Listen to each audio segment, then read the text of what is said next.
پیدائش اس کا 18واں باب جو 33 آیات پر مشتمل ہے۔ پھر خداوند ممرے کے بلوتوں میں اسے نظر آیا، اور وہ دن کو گرمی کے وقت اپنے خیمے کے دروازے پر بیٹھا تھا، اور اس نے اپنی آنکھیں اٹھا کر نظر کی، اور کیا دیکھتا ہے کہ 3 مرد اس کے سامنے کھڑے ہیں، اور وہ ان کو دیکھ کر خیمے کے دروازے سے ان سے ملنے کو دوڑا اور زمین تک جھکا اور کہنے لگا کہ اے میرے خداوند، اگر مجھ پر آپ نے کرم کی نظر کی ہے تو اپنے خادم کے پاس سے چلے نہ جائیں، بلکہ تھوڑا سا پانی لایا جائے اور آپ اپنے پاؤں دھو کر اس درخت کے نیچے آرام کریں۔ میں کچھ روٹی لاتا ہوں، آپ تازہ دم ہو جائیں، تب آگے بڑھیں، کیونکہ آپ اسی لیے اپنے خادم کے ہاں آئے ہیں۔ انہوں نے کہا، جیسا تو نے کہا ہے ویسا ہی کر۔ اور ابراہیم ڈیرے میں سارا کے پاس دوڑا گیا اور کہا کہ 3 پیمانہ باری کاٹا، جلد لے اور اسے گھونٹ کر پھلکے بنا۔ اور ابراہیم گلہ کی طرف دوڑا اور ایک موٹا تازہ بچڑا لا کر ایک جوان کو دیا، اور اس نے جلدی جلدی اسے تیار کیا۔ پھر اس نے مکھن اور دودھ اور اس بچڑے کو جو اس نے پکوایا تھا لے کر ان کے سامنے رکھا، اور آپ ان کے پاس درخت کے نیچے کھڑا رہا اور انہوں نے کھایا۔ پھر انہوں نے اس سے پوچھا کہ تیری بیوی سارا کہاں ہے؟ اس نے کہا وہ ڈیرے میں ہے۔ تب اس نے کہا، میں پھر موسم بہار میں تیرے پاس آؤں گا، اور دیکھ تیری بیوی سارا کے بیٹا ہوگا۔ اس کے پیچھے ڈیرے کا دروازہ تھا، سارا وہاں سے سن رہی تھی، اور ابراہیم اور سارا ضعیف اور بڑی عمر کے تھے، اور سارا کی وہ حالت نہیں رہی تھی جو عورتوں کی ہوتی ہے۔ تب سارا نے اپنے دل میں ہنس کر کہا، کیا اس قدر عمر رسیدہ ہونے پر بھی میرے لیے شادمانی ہو سکتی ہے، حالانکہ میرا خاوند بھی ضعیف ہے؟ پھر خداوند نے ابراہیم سے کہا کہ سارا کیوں یہ کہہ کر ہنستی ہے کہ کیا میرے جو ایسی بڑھیا ہو گئی ہوں واقعی بیٹا ہوگا؟ کیا خداوند کے نزدیک کوئی بات مشکل ہے؟ موسم بہار میں معین وقت پر میں تیرے پاس پھر آؤں گا اور سارا کے بیٹا ہوگا۔ تب سارا انکار کر گئی کہ میں نہیں ہنسی، کیونکہ وہ ڈرتی تھی، پر اس نے کہا، نہیں، تو ضرور ہنسی تھی۔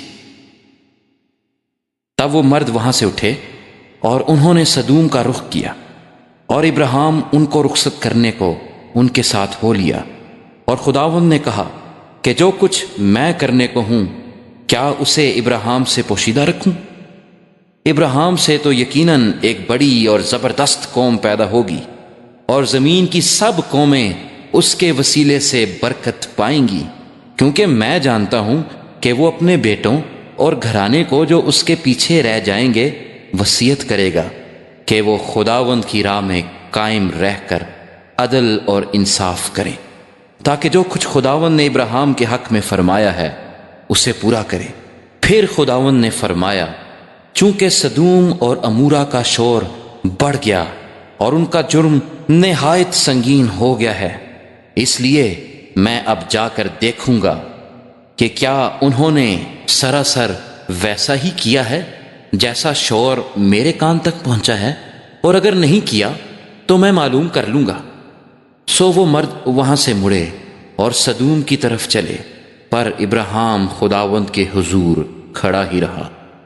تب ابراہیم نے نزدیک جا کر کہا، کیا تو نیک و بد کے ساتھ ہلاک کرے گا؟ شاید اس شہر میں 50 راست باز ہوں، کیا تو اسے ہلاک کرے گا اور ان 50 راست بازوں کی خاطر جو اس میں ہوں اس مقام کو نہ چھوڑے گا؟ ایسا کرنا تجھ سے بعید ہے کہ نیک کو بد کے ساتھ مار ڈالے، نیک بد کے برابر ہو جائیں، یہ تجھ سے بعید ہے۔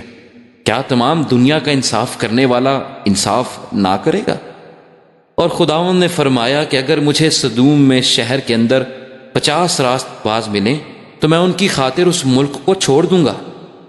تب ابراہیم نے جواب دیا اور کہا کہ دیکھیے، میں نے خداوند سے بات کرنے کی جرت کی، اگرچہ میں خاک اور راکھ ہوں، شاید 50 راست بازوں میں 5 کم ہوں؟ کیا ان 5 کی کمی کے سبب سے تو تمام شہر کو نیست کرے گا؟ اس نے کہا اگر مجھے وہاں 45 ملیں تو میں اسے نیست نہیں کروں گا۔ تب اس نے کہا کہ میں ان 40 کی خاطر بھی یہ نہیں کروں گا۔ پھر اس نے کہا خداوند ناراض نہ ہو تو میں کچھ اور عرض کروں، شاید وہاں 30 ملیں۔ اس نے کہا اگر مجھے وہاں 30 بھی ملیں تو بھی میں ایسا نہیں کروں گا۔ پھر اس نے کہا دیکھیے میں نے خداوند سے بات کرنے کی جرات کی، شاید وہاں 20 ملیں۔ اس نے کہا میں 20 کی خاطر بھی اسے نیست نہیں کروں گا۔ تب اس نے کہا خداوند ناراض نہ ہو تو میں ایک بار اور کچھ عرض کروں، شاید وہاں 10 ملیں۔ اس نے کہا میں 10 کی خاطر بھی اسے نیست نہیں کروں گا۔